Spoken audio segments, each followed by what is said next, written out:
มื้อนี้กำลังกะเกียมงานมีผู้ใจบุญมาแจกเฝอเด้อที่โรงเรียนมซ้อสนเผาสุดร่วงของพวกเรา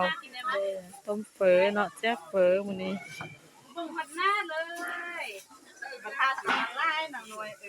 เรากวาดทายเบามาดังไฟใช้หนึ่งหาวันนี้อันนี้จะเป็นหม้อเฝอเนาะนักเรียนเฮาก็จะไล่แดงหม้อเฝอ4หม้อ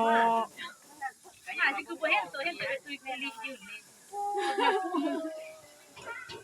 รวมเลยเราบ่เห็นกูมาแล้วเป็นมาให้จะมานี่มาโคตรเนี่ย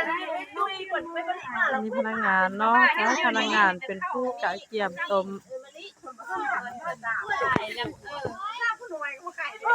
เจ้ามาก่อนอย่างว่าบ่เลยเป็นผู้ใหญ่ตัวผู้น้อยเราแต่คนเอาเกี่ยวมาเป็นเส้นเฝอ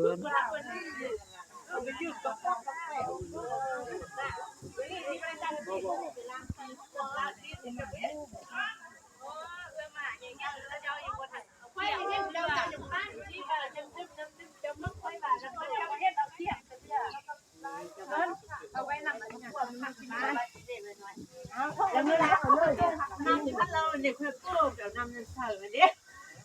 อันนี้ครับภาษาชนะมาเลยเนาะโอ้ยภาษา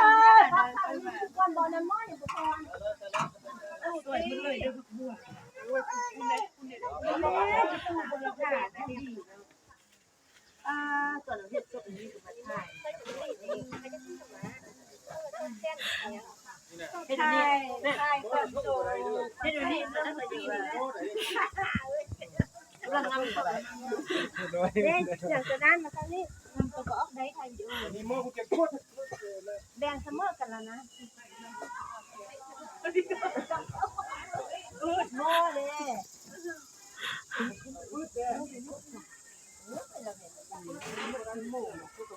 นั่นนะกินได้ไหมกินน้ำอันนั้นเนื้อข้างในกิน